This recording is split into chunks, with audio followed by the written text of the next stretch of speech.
La iglesia somos tú y yo. Toda escritura es inspirada por Dios y útil para enseñar, para reprender, para corregir, para instruir en justicia, a fin de que el hombre de Dios sea perfecto, enteramente instruido para toda buena obra. Bienvenidos, esto es Confra Oyendo.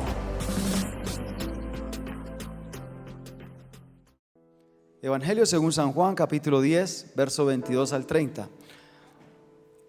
Es una gran bendición para nosotros venir a predicar acá. Hoy vamos a estar predicando de las ovejas no forzadas. Hoy vamos a hablar de las ovejas, o sea, aquella clase de predicaciones que los pastores titulares a veces no podemos hacer en nuestras iglesias.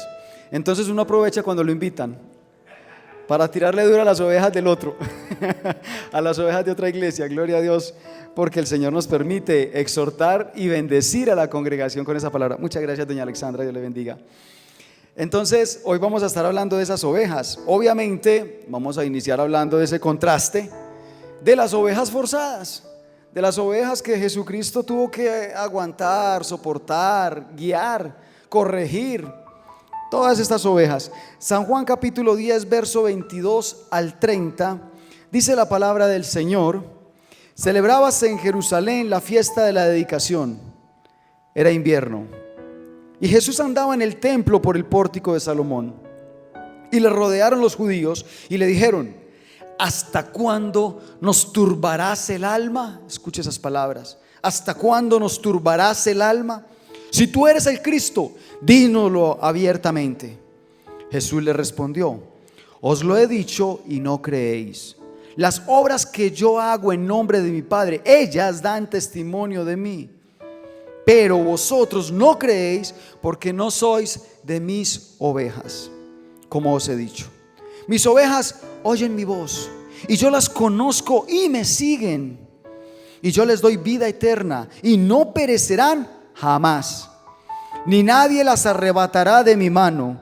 Mi Padre que me las dio es mayor que todos, y nadie las puede arrebatar de la mano de mi Padre. Yo y el Padre uno somos. Yo le quiero invitar a que usted cierre sus ojos un momento más y ponga mi vida en la presencia del Señor. Primeramente, pida que el Espíritu Santo sea utilizando esta voz de este siervo para que su vida sea confrontada, para que su vida sea tocada. Espíritu Santo, te pedimos que tomes tú el control en este momento de esta predicación, de esta palabra. Que seas tú quien predique a estas ovejas que necesitamos. Hoy hemos venido sedientas a escuchar tu palabra. Necesitamos más. Queremos más de tu palabra y de tu presencia, Dios. Abrimos nuestro corazón para que tu palabra sea confrontando, bendiciendo nuestra vida, y te alabamos a ti, Señor. En tus manos pues encomendamos este tiempo en Cristo Jesús. Amén y amén. Ok, bueno, es muy conocido para nosotros que Jesús fue atacado continuamente por diferentes entidades, por diferentes personajes de la historia. Jesús fue perseguido por los fariseos, Jesús fue perseguido por los saduceos, Jesús fue perseguido por los herodianos. Jesús fue perseguido y atacado, y siempre buscaban la forma de que Jesús cayera, ¿verdad? Siempre buscándole la caída. Eso lo conocemos en todos los evangelios. Todos los evangelios mencionan cómo los herodianos, saduceos, todos estos hombres venían a perseguir a Jesús, a atacarlo constantemente. ¿Quiénes eran ellos? Personas que estudiaron desde muy pequeños. Desde muy pequeños estudiaron en las escuelas para fariseos, escuelas de teología, estudiaron una cantidad de leyes, una cantidad de cosas. Y Jesús viene a hacerlos sentir avergonzados. Jesús viene a hacerlos sentir que están desviados, que se han apartado de la verdadera palabra, porque la palabra los llevaba a Él, la palabra los guiaba. Bien dice la Escritura: vosotros creéis que en la Escritura, pero la Escritura habla de mí. La ley habla de mí, la ley los guiaba a Él. Y ellos tergiversaron esa ley y no fueron guiados hacia Jesús, y por eso no le pudieron encontrar. Ahora, lo que estamos viendo en este momento, lo que estamos viendo en este texto bíblico, ya no son unos fariseos, ya no son unos saduceos, son los mismos judíos. Son los mismos judíos los que estaban atacando a Jesús, persiguiendo a Jesús, ¿verdad? Estos hombres judíos, cuando los menciona el Evangelio de Juan o cuando los menciona el libro de Hechos, no se refiere solamente a los judíos de nacionalidad como tal, por nacionalidad como tal, sino que el Evangelio de Juan y el Evangelio de Hechos utiliza la palabra judíos para hablar de aquellas personas de pensamiento judío. Pensamiento judío que por lo regular casi siempre iba en contra del pensamiento cristocéntrico, del pensamiento cristiano. Los radicales, los religiosos judíos, esas eran personas entonces que practicaban la religión judía como tal y que tenían un pensamiento judío. Me explico. Yo puedo hablar de muchas personas y decir, personas que vienen de otros departamentos, una persona de Bogotá, una persona de Cali, y yo puedo terminar diciendo, esta persona definitivamente ya es paisa, ¿verdad? No sé si a usted le ha pasado con algún familiar de otro departamento, ya es paisa. ¿Y usted por qué dice que es paisa? Porque tiene un pensamiento paisa. Se levanta todos los días por la mañana a tomarse un tinto, a buscar una arepa, preferiblemente con un huevo o con una porción de queso, ¿verdad? Empieza a montar los frijoles, saca del congelador el chicharrón para que se descongele, ¿verdad? Y llega a un restaurante cualquier día, usted lo invita a almorzar a un restaurante y le preguntan, ¿qué desea comer? Y lo primero que dice es bandeja paisa. Ve, vos no que eras bogotana, vos no que eras caleña, ya se volvió paisa. ¿Por qué? Por su mentalidad, ya es paisa, ¿verdad? Entonces lo mismo sucede con estas, cuando la palabra de Dios en el libro de Juan o en el libro de Hechos utiliza la palabra judíos. No solamente está hablando de los que son judíos porque nacieron en el territorio como tal, sino que está hablando de todos aquellos que ya conservan, tienen una mentalidad tan judía, tan religiosa judía, que se volvieron inclusive hacia las leyes, que volvieron esas leyes el estilo de su vida, la razón de su existir, las cosas. Entonces el religioso judío era el que se encontraba allí. Ahora, nosotros podemos encontrar religiosos judíos como estos que eran legalistas, que estaban apegados a las leyes judías de una forma tan extrema y que habían tergiversado la ley a tal manera que no les permitían ya conocer al Mesías que había de venir, porque la ley de los judíos en su forma más pura y en su forma más limpia obviamente los llevaba a identificar al Mesías cuando llegase. Pero como ellos no aplicaban bien esa ley, entonces nunca lo conocieron. Pero se volvieron tan legalistas, tan religiosos, que entonces creían que la salvación la iban a ganar por una cantidad de leyes y estatutos que ellos cumplían. Por eso es que me atrevo a decir que el religioso judío usted lo va a encontrar en todas partes. Usted lo va a encontrar en todas las iglesias, en todas las denominaciones, en toda parte. Usted va a encontrar un religioso judío, una persona que está apegada a las leyes, una persona que está apegada a las reglas. ¿Cómo encuentra usted un religioso judío? En primer lugar, todo el tiempo está criticando. ¿Criticando como qué? Por ejemplo, ahorita estábamos cantando unas alabanzas muy especiales. Lo bueno de cuando nos invitan aquí a predicar es que yo vengo cargado con una cantidad de ejemplos y de anécdotas y cosas que nos pasa allá en el norte de Antioquia, en la iglesia nuestra, y vengo a contarlas acá. Vengo a contarles. Hubo hace aproximadamente un año, llegaron dos personas a la iglesia, dos señores a la iglesia. Y yo los veía, nosotros estábamos cantando y la iglesia en Entre Ríos tiene una característica que como que esa tierra fría, como que la alabanza es más bien brincadita y allá. Y entonces estábamos cantando, eres increíble, todopoderoso, gran. Y dos señores parados así.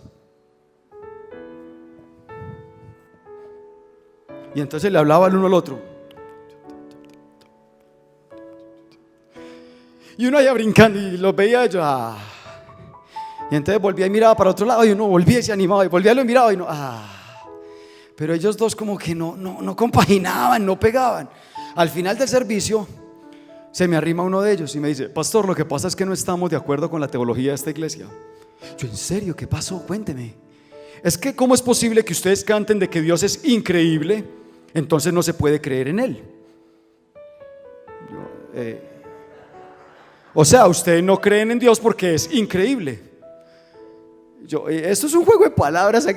¿Me estás hablando en serio? Le decía yo: ¿me estás hablando en serio? Sí, si Dios es increíble, o sea, ustedes no pueden creer en Él. Yo: venga, usted no es paisa. usted no conoce el significado. Y no disfrutaron una alabanza porque hubo una palabra con la cual ellos no estaban de acuerdo. Y toda la alabanza se la pasaron mirando. Mire, un religioso judío siempre va a estar criticando, siempre va a estar mirando, siempre va a estar observando. No estoy de acuerdo con esto, no estoy de acuerdo con allí. Una predicación no se la va a disfrutar y no va a dejar que el Espíritu tome su corazón, que el Espíritu le redarguya, le ministre, le dé crecimiento. ¿Por qué? Por estar analizando. Y es que el predicador aquí no se pone corbata, pero allí sí se la ponen. Pero es que aquí levantan las manos, pero es que aquí no dejan hacer, pero es que mire. Y entonces resulta que se sube un niño al altar, porque los niños son inquietos y les encantan los instrumentos. Y el niño viene y toca así la batería y toca aquí la guitarra. Antes de que la mamá le diga quieto, el niño tiene que venir a tocar todo antes, porque ya sabe que lo van a regañar. Entonces se le apresura a tocar. Y es que aquí dejan subir los niños al altar, si ese es el lugar santísimo. Por Dios, qué irreverencia, qué irrespeto. Un religioso judío dentro de la congregación, una cantidad de reglamentos, una cantidad de leyes que impiden que se viva la libertad del Espíritu, que se viva la tranquilidad y el gozo del Espíritu. Los religiosos judíos usted los va a encontrar en toda congregación y en diferentes niveles. Hay unos más religiosos judíos que otros, hay unos más religiosos que otros, unos más complicados. Ahora, ¿qué características podríamos decir que tiene un religioso judío? En primer lugar, dice ahí en el versículo que estamos leyendo, el 22: celebrabas en Jerusalén la fiesta de la dedicación. O sea, ¿dónde fue este encuentro? En el templo, ¿verdad? El religioso judío estaba en la fiesta de la dedicación. ¿Por qué estaba en la fiesta de la dedicación? Porque el religioso judío dentro de la iglesia casualmente no se pierde un culto, no se pierde una reunión, no se pierde nada. El religioso judío siempre está ahí. Pasa más tiempo en la iglesia que un sobre de diezmos. Ahí está todo el tiempo, siempre, siempre ahí. Pero el problema no es que esté ahí. Ojo, hermanos, no estoy criticando a aquellos que les gusta participar y estar en la iglesia. Si no, nos tocaría sacar a don Omar y a don Álvaro y decirles: venga, ustedes son... No. El problema es que ellos empiezan a creer que por estar tanto tiempo en la iglesia, entonces se merecen mejores privilegios. Somos de mejor familia, somos más. Es que yo llevo mucho tiempo, pastor, qué pena, pero es que yo he participado de todas las actividades. ¿Usted por qué no me tuvo en cuenta para esto, para este evento? Es que yo me lo merezco, es que yo me lo gané. Judío religioso que se respete, se va a llevar al corazón el hecho de que participa de todas las actividades. Estaban en las fiestas, estaban en una fiesta y dice aquí que la fiesta era la dedicación. Ahora es interesante que diga que la fiesta de la dedicación, porque es que la fiesta de la dedicación no era una fiesta de las instituidas por nuestro Señor, por Dios, en el Antiguo Testamento.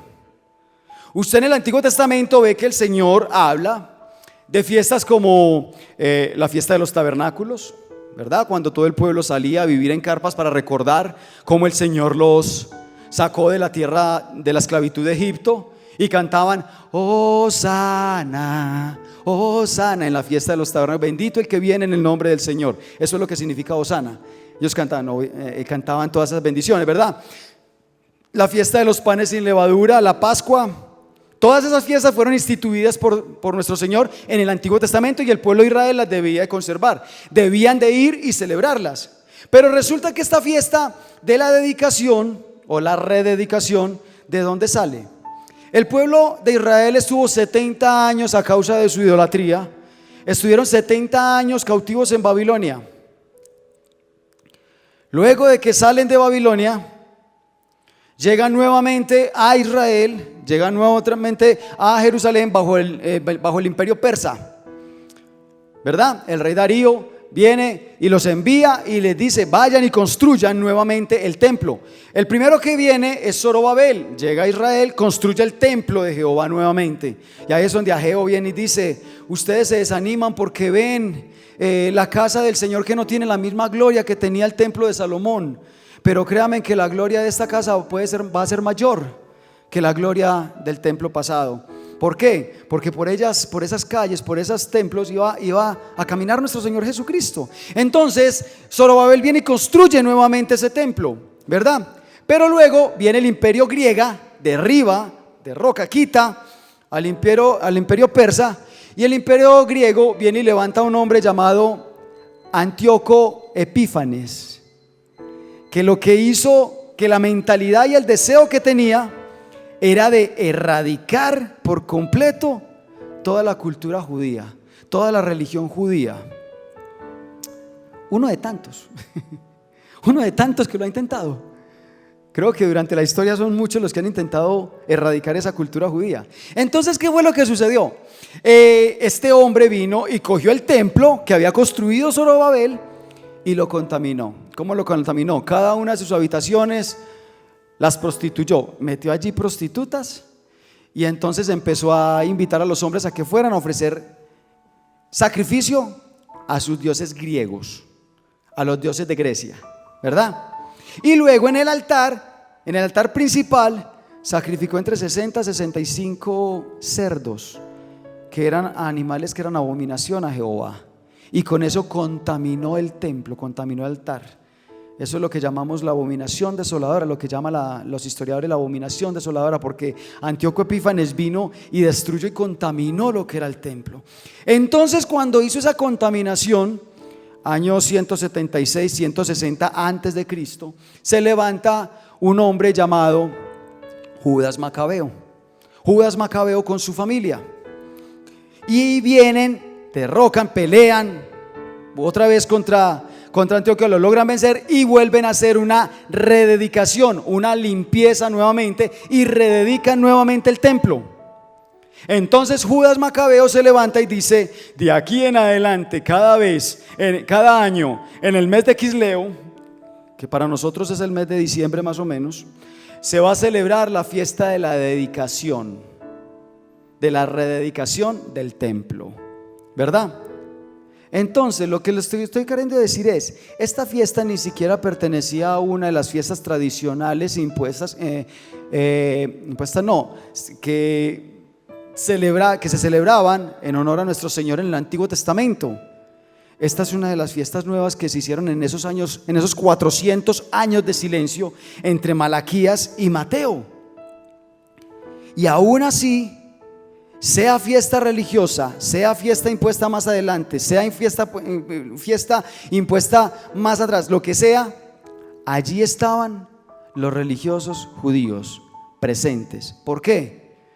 Porque ellos siempre querían estar dentro del templo para aparentar de que eran muy santos, de que pertenecían mucho al templo, de que estaban durante mucho tiempo metidos allí en el templo. Entonces ellos tenían derechos y ciertos atributos. Pero es interesante porque pasaban mucho tiempo en el templo. Uno que se la pasa haciendo en el templo, escuchando palabra, escuchando esos textos bíblicos de Isaías, de Jeremías, me imagino para la época, escuchando a Isaías, escuchando a Jeremías, escuchando todas esas profecías respecto al Mesías, las características que había de tener ese Mesías, cómo iba a venir el Salvador del mundo. ¿Cómo es posible que estos hombres permanecieran durante tanto tiempo en el templo y las palabras de Jesús les turbaban el alma? Ay. Venga, entonces usted, ¿qué es lo que se la pasa haciendo tanto tiempo en el templo si las palabras de Jesús? Se supone que usted pasa tanto tiempo en el templo es creciendo espiritualmente, preparándose para los futuros tiempos, preparándose para lo que Jesús quiere cambiar, transformar, renovar. Pero si llegas al templo y te quedas dormido en plena predicación, Si eso es lo que sucede, tu crecimiento se va a ver como estancado.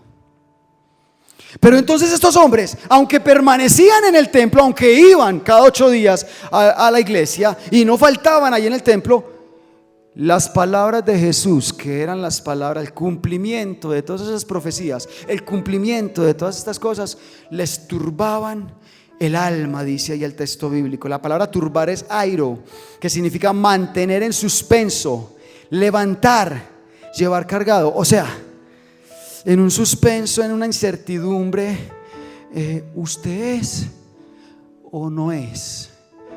¿Será o no será? ¿Me salvaré o me condenaré? Y así está la congregación cuando se convierte en una congregación de simplemente legalismos y simplemente religiosidad. Y esto será bueno o será malo, y entonces ¿será que lo hago? Venga, tanto tiempo tú conociendo de la palabra, escuchando palabras, escuchando predicaciones, todavía no sabes diferenciar entre el bien y el mal. Todavía no sabes diferenciar entre qué haría Jesús en unas condiciones como las que tú estás viviendo. ¿Qué está pasando con tu crecimiento espiritual? ¿Qué está pasando con tu conocimiento? ¿Qué está pasando? La iglesia se supone que debería crecer en su conocimiento cada que viene a recibir palabra. Y los pastores, estoy convencido que tanto los pastores de acá como los de cada congregación nos esforzamos por preparar una palabra, por preparar un estudio bíblico, una predicación, para que la congregación crezca y sepa discernir entre lo que es bueno y lo que es malo.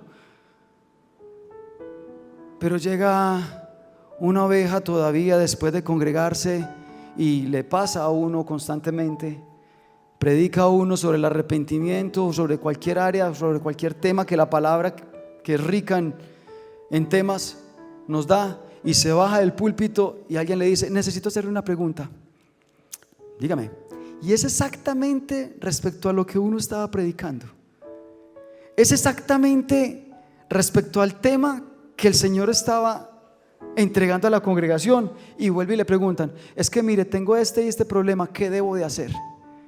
Y uno lo que se pregunta como pastor es: ¿usted dónde estaba hace 5 minutos? ¿Usted dónde estaba? Yo porque la vi ahí sentada.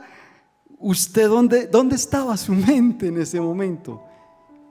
Porque todavía está en esa incertidumbre, aunque permanece en el templo.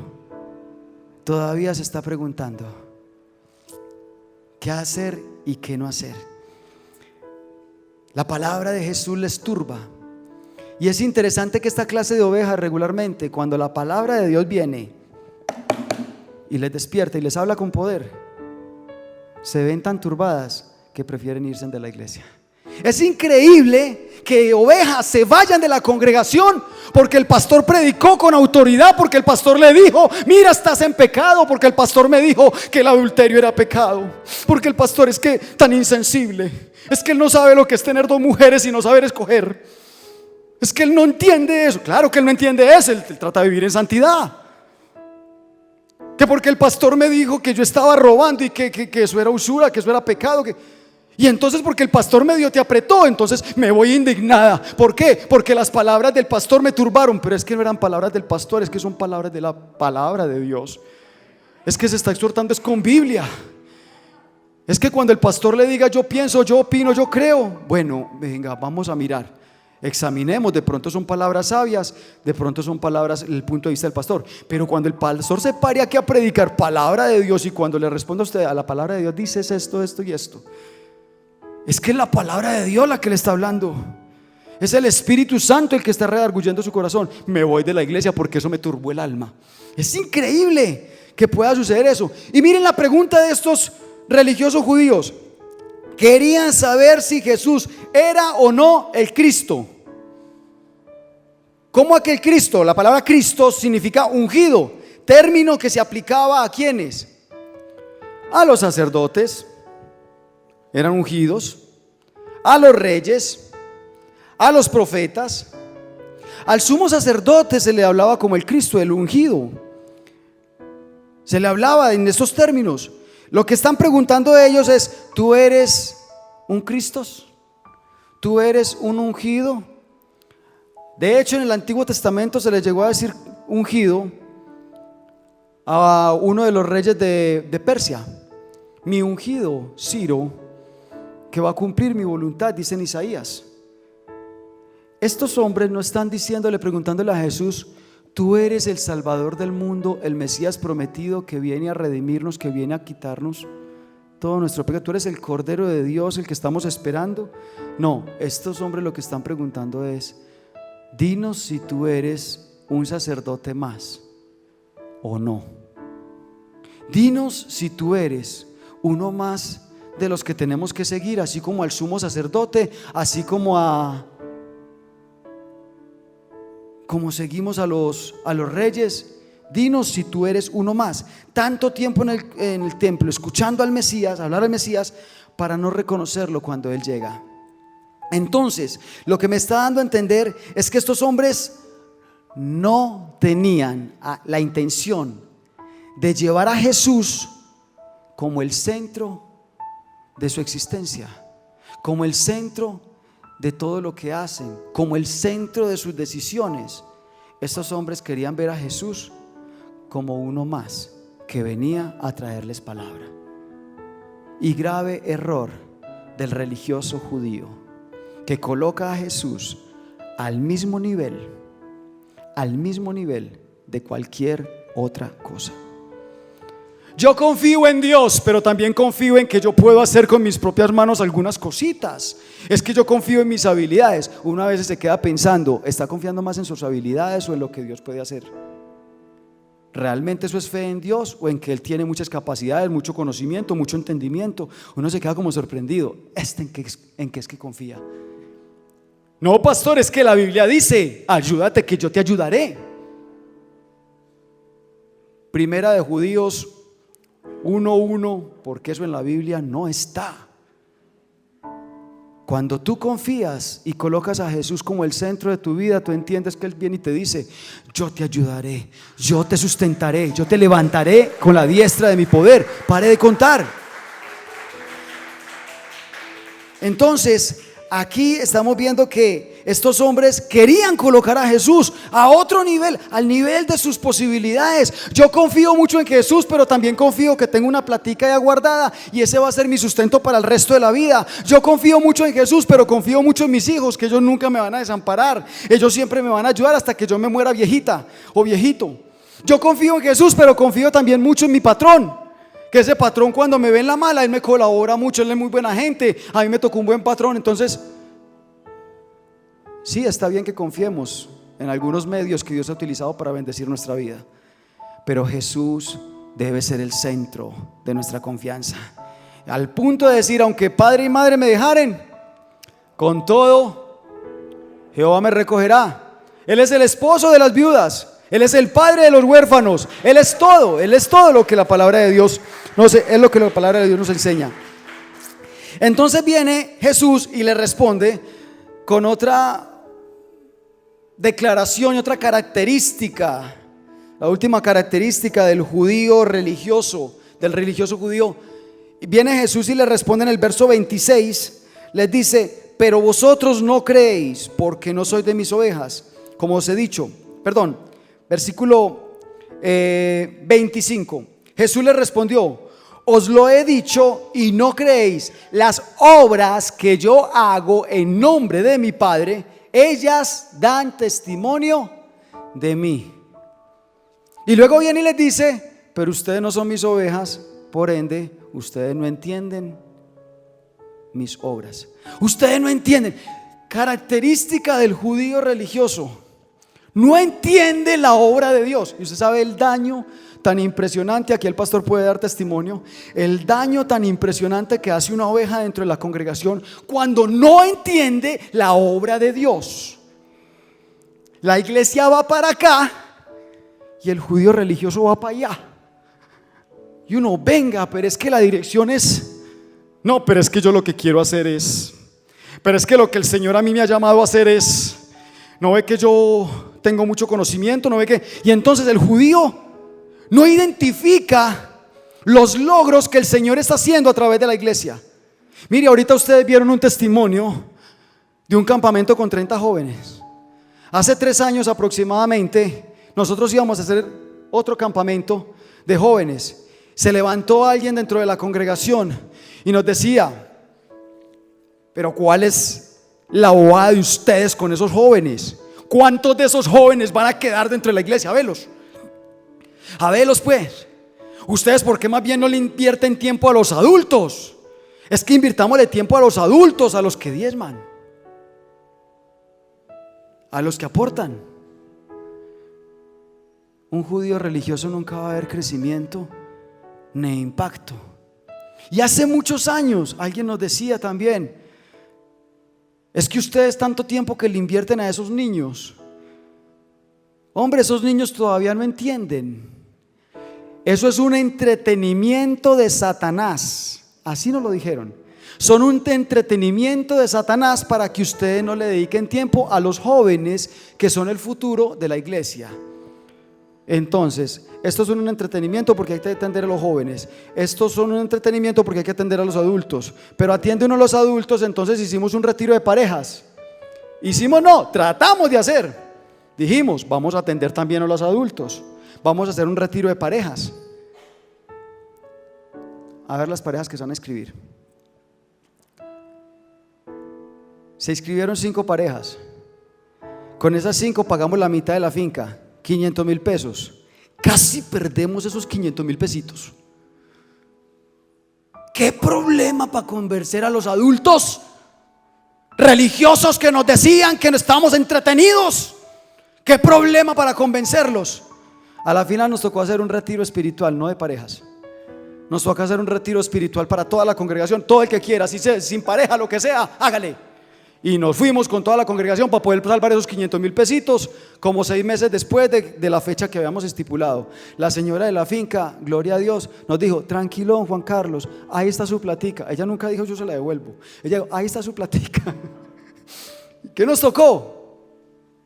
Mirar que otros miembros de la iglesia querían ir a un retiro espiritual. Hicimos un retiro espiritual porque los judíos religiosos no ven el crecimiento, no ven la formación, no ven nada. Un judío religioso nunca va a ver lo que Dios está obrando, la obra de Dios nunca la va a ver. Viene el pastor y le dice: pero ¿no te diste cuenta que este fin de semana tu marido llegó en sano juicio? ¿Y sabes qué va a decir la oveja religiosa? ¡Ja! Dentro de 8 días se desquita, espera y verá, pastor. Pero si el Señor, pero no estás viendo que hasta el carácter de tu marido está cambiando. ¿No has visto que tu mujer está más calmadita? Pastor, se está enroscando. Así son las pitones y las que dejan de comer cuando lo van a comer a uno. Ojo, pastor, no se engañe, yo la conozco más que usted. Nunca van a ver la obra de Dios. Y se hace alguna actividad, hermanos, el Señor nos está guiando a... No. ¿Por qué? No, porque nosotros no estamos de acuerdo con esto, ni con esto, ni con esto. No, es que nosotros creemos que daño que le causa a una congregación un judío religioso. Jesús declaró que ellos no eran sus ovejas, dice el versículo 26. Pero vosotros no creéis, porque no sois de mis ovejas, como os he dicho. Y escuche esa declaración tan dura. ¿Cómo es posible que estas personas están en el templo? ¿Cómo es posible que estas personas están allí todo el tiempo opinando, diciendo, y no son de las ovejas de Jesús? A mí personalmente me confrontó eso, porque ¿cuánto tiempo gasta uno como pastor en una oveja de esas? Y que Jesús venga y me diga: ojo, porque no es ni siquiera mi oveja, mucho menos va a ser tuya, mucho menos va a ser oveja de la congregación. Ojo, que el hecho de que usted se congregue automáticamente no lo hace oveja de esa iglesia. Automáticamente no lo hace un miembro activo y oveja obediente del rebaño de Jesucristo. ¿Qué es lo que nos caracteriza como ovejas? Que nos dejamos pastorear, que somos sensibles, que nos dejamos guiar por la palabra, que somos ovejas no forzadas. Entonces la pregunta que uno se tiene que hacer es: Bueno, Señor, entonces ¿qué clase de oveja estoy siendo? Entonces, ¿cómo sería yo una oveja? Ahí ven ustedes una ovejita y la ven sacando la lengua. ¿Y por qué sacando la lengua? Porque está feliz. La quise escoger así porque si es que una oveja no forzada, es una oveja feliz. Es una oveja que es feliz dentro de su congregación. Es una oveja que es feliz con lo que la iglesia programa. Y es feliz participando de las actividades. Y es feliz gozándose en la palabra que el Señor le da. Es feliz, es una oveja que está contenta. Todo el tiempo está feliz. Y pastor, pastor, metimos la pata. Ay, qué cosas, no. Entonces venga, volvamos a intentar. No es una oportunidad para denigrar, no es una oportunidad para aplastar, no es una oportunidad para acabar con la iglesia. Es una oportunidad para volver a reinventar y volver a crecer y volver a mirar cómo hacemos.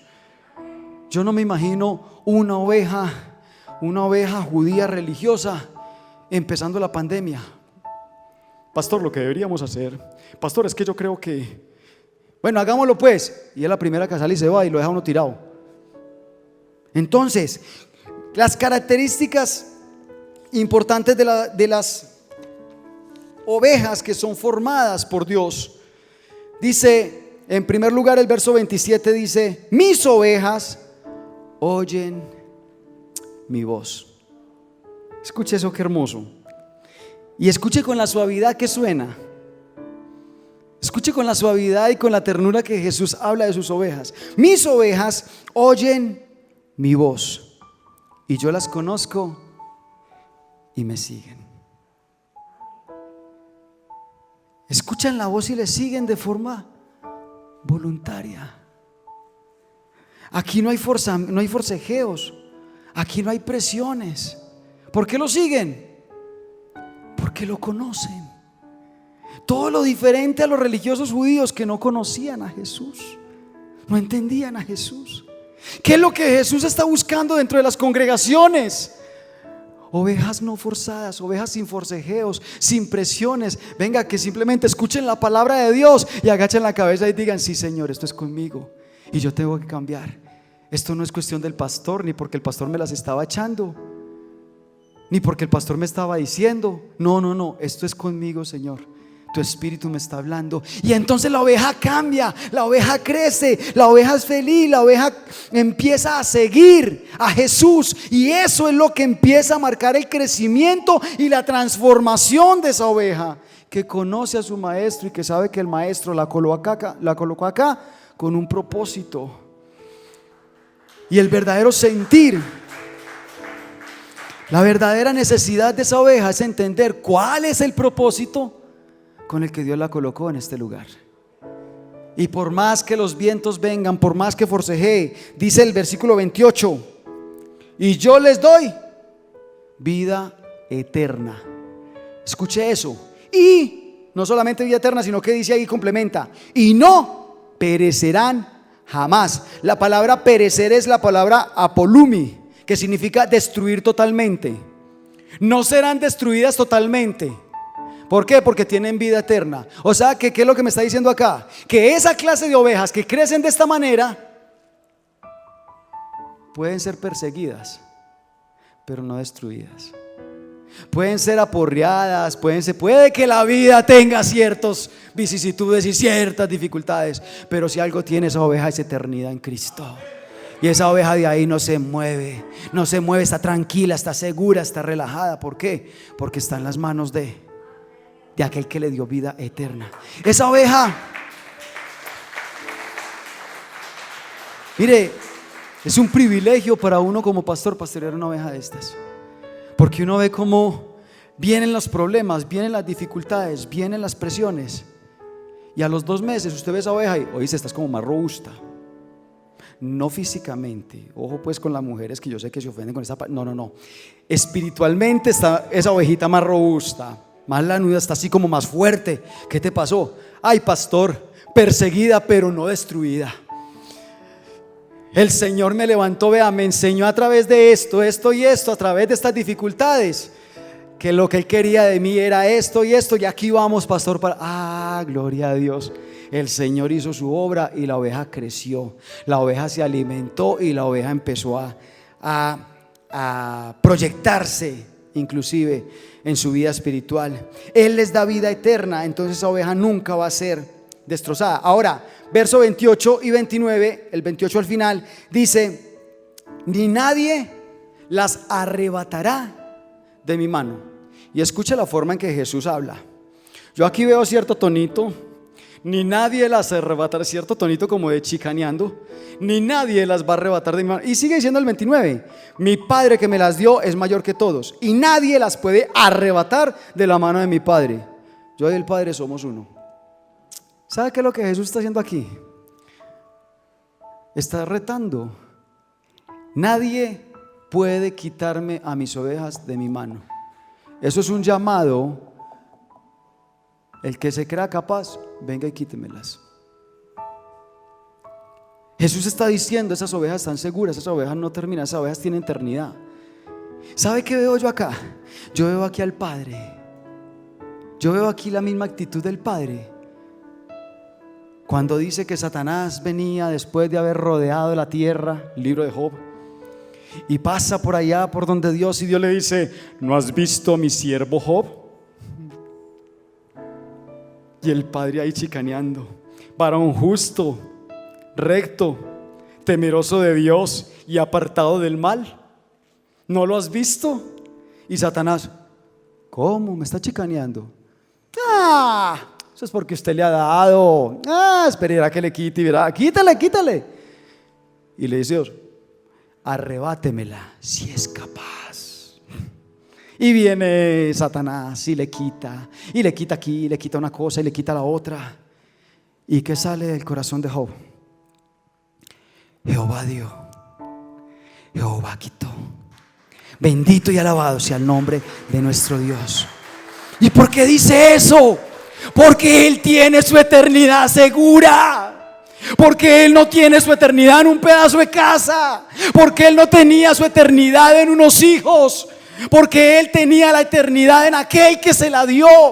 Y luego viene Dios otra vez: ¿no has visto a mi siervo Job, que a pesar de lo que tú le hiciste, no ha difamado mi nombre? Tóquele la salud. No le puedes tocar su vida. Y tenga en cuenta que Satanás nos va a tocar hasta de donde Dios le permita, porque Él no va a permitir que toque nuestra eternidad. Nuestra eternidad está en Él. Y le toca la salud. Jehová dio, Jehová quitó. Bendito y alabado sea el nombre de nuestro Dios.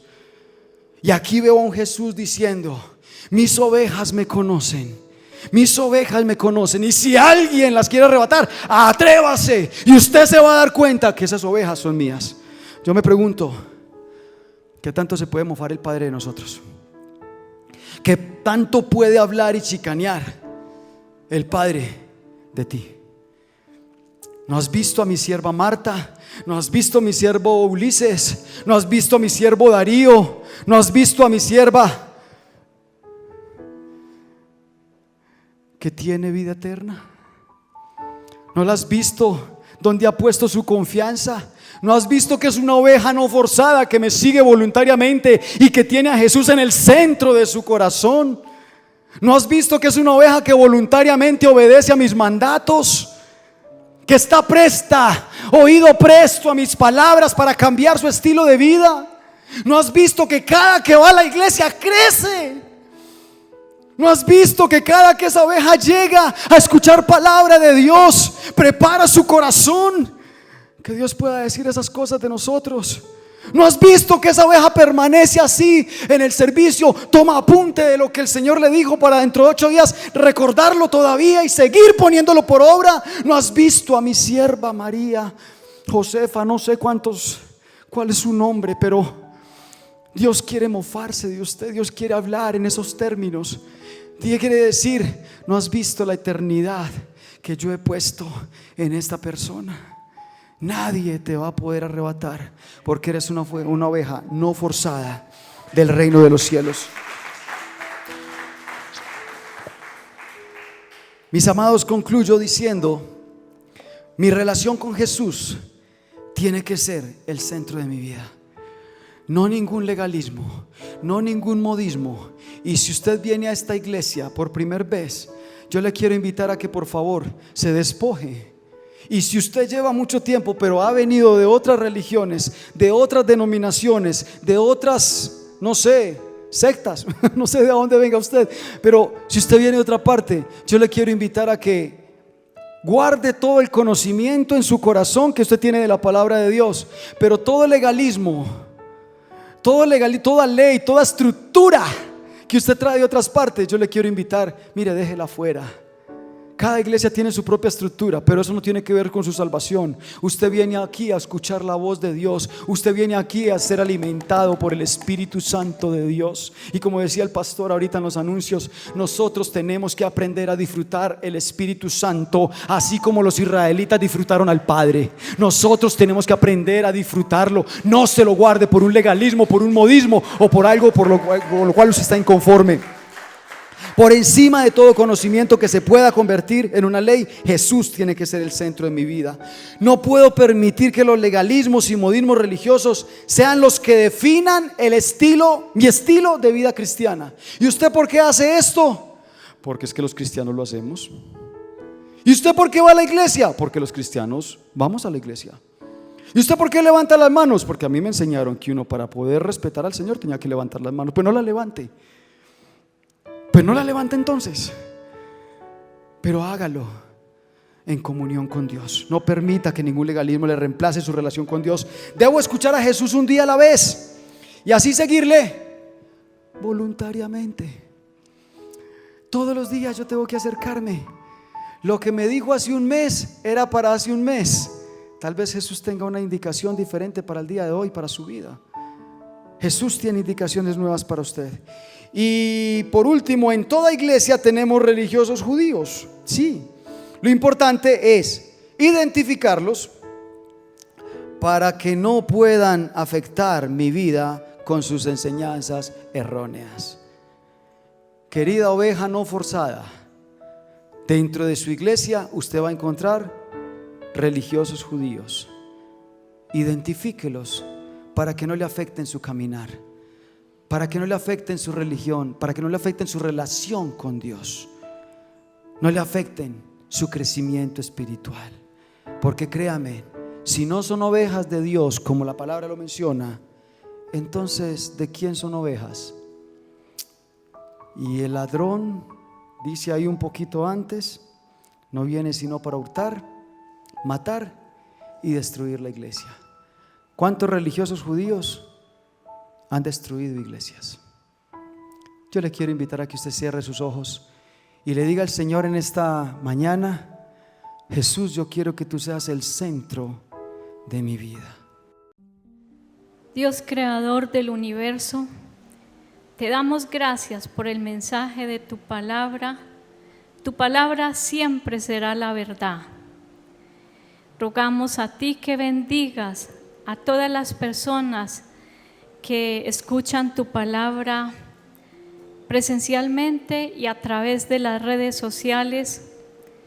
Y Señor, acuérdate de nosotros, que tu palabra edifique nuestros corazones, nuestro ser, nuestro pensar, que nos consuele nuestras almas y nos haga fuertes en la fe, en la oración, en el creer a ti, en la verdad. Transforma nuestras vidas para agradarte a ti en todo lo que a ti te gusta, Señor, que hagamos. Señor de la creación, ministra con tu amor y tu misericordia y sana a cada persona que está enferma, a cada persona que sufre dolencias. Concede las peticiones de sus vidas económicamente. Te rogamos que les des vida abundante como nuestro Señor Jesús lo promete. Concede, Señor, cada petición y protégenos de todo mal y de todo peligro.